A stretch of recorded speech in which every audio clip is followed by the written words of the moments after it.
एक बार की बात है, एक छोटे से गांव में अर्जुन नाम का एक गरीब किसान रहता था, जो उदास होकर एक पेड़ के नीचे बैठा था। तभी रास्ते से एक ज्योतिषी गुजर रहा था। तब ज्योतिषी बोलता है, अरे भाई, तुम कौन हो और इस सुनसान जंगल में क्यों बैठे हो? मैं शेरपुर गांव का रहने वाला हूं और मेरा नाम अर्जुन है। मैं एक बहुत ही गरीब आदमी हूं। आज सुबह ही मेरी पत्नी ने मुझसे झगड़ा किया और मुझे खरी खोटी सुनाकर घर से निकाल दिया। उसने मुझसे कहा कि मैं जाकर बहुत सारा धन कमा कर लाऊं। इसलिए मैं किसी काम की तलाश में अपने घर से निकला हूं और चलते चलते थक कर इस पेड़ के नीचे बैठ गया। तब ज्योतिषी बोलता है, अर्जुन, मैं सागरपुर का प्रसिद्ध ज्योतिषी हूं, देवनारायण। अगर तुम चाहो तो मैं तुम्हारी गरीबी को दूर करके तुम्हें राजा बना सकता हूं। ज्योतिषी की बात सुनकर अर्जुन सोच में पड़ गया और कुछ देर बाद कहने लगा, क्या सचमुच ऐसा हो सकता है? हाँ अर्जुन, ऐसा हो सकता है, लेकिन राजा बनने के लिए तुम्हें थोड़ा कष्ट सहना पड़ेगा। कष्ट? कैसा कष्ट? अर्जुन की बात सुनकर तब ज्योतिषी बोलता है, मुझे तुम्हारे हाथों में राज्यों की रेखा बनानी पड़ेगी।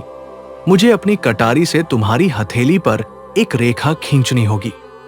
ऐसा करने से तुम्हें थोड़ी तकलीफ होगी, लेकिन इसके बाद तुम्हारी किस्मत बदल जाएगी और तुम्हारी किस्मत के बंद दरवाजे हमेशा के लिए खुल जाएंगे।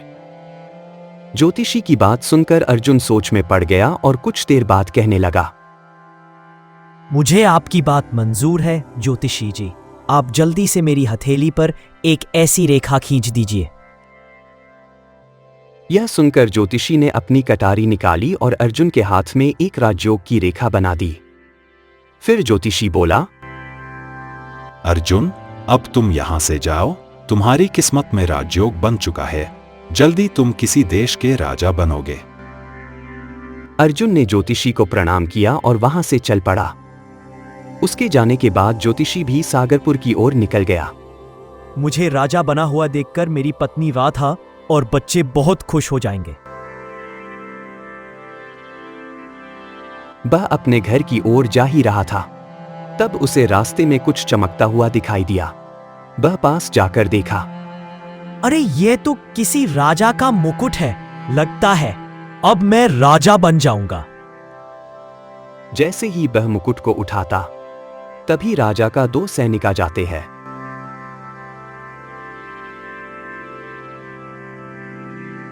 और उससे कहने लगे, तुम्हें हमारे महामंत्री जी ने बुलाया है। लेकिन क्यों? इस सवाल का जवाब महामंत्री जी ही देंगे। वे तुम्हारा इंतजार कर रहे हैं। अच्छा, तो फिर चलो। अर्जुन उन सैनिकों के साथ चल पड़ा। जैसे ही वह महल के दरबार में पहुंचा, महामंत्री ने आगे बढ़कर उसका स्वागत किया और कहा, आइए हुजूर, आइए। हम आपका स्वागत करते हैं। अर्जुन को यह देखकर हैरानी हुई कि महामंत्री उसे इतना आदर क्यों दे रहा था। यह सब क्या माजरा है? अर्जुन मन ही मन सोचने लगा। महामंत्री ने देखा और कहा, हुजूर, आप अपने मन में कोई शंका न रखें। हम तो आपको एक बहुत उच्च पद पर बिठाने वाले हैं। यह सुनकर अर्जुन हैरान रह गया। राजा और मैं, ये क्या सुन रहा हूं? कहीं मैं खुली आंखों से कोई सपना तो नहीं देख रहा हूं? नहीं हुजूर, यह सपना नहीं बल्कि सच है। आज सुबह की ही बात है। सागरपुर में हमारे महाराज रविंद्र सिंह की मृत्यु हो गई थी। उनके कोई वंशज नहीं थे, इसलिए इस राज्य के रिवाज के अनुसार राजा की मृत्यु के 2 दिन बाद जो भी विदेश से पहले व्यक्ति को मुकुट मिलेगा, वही राजा बनेगा। और आप पहले व्यक्ति हैं जिसने इस परंपरा को पूरा किया है। इसलिए आज से आप हमारे राजा हैं। अर्जुन मन ही मन सोचने लगा, ज्योतिषी ने मेरे हाथ में जो रेखा बनाई थी, उसने इतनी जल्दी अपना कमाल दिखा दिया। मैं सचमुच राजा बन गया।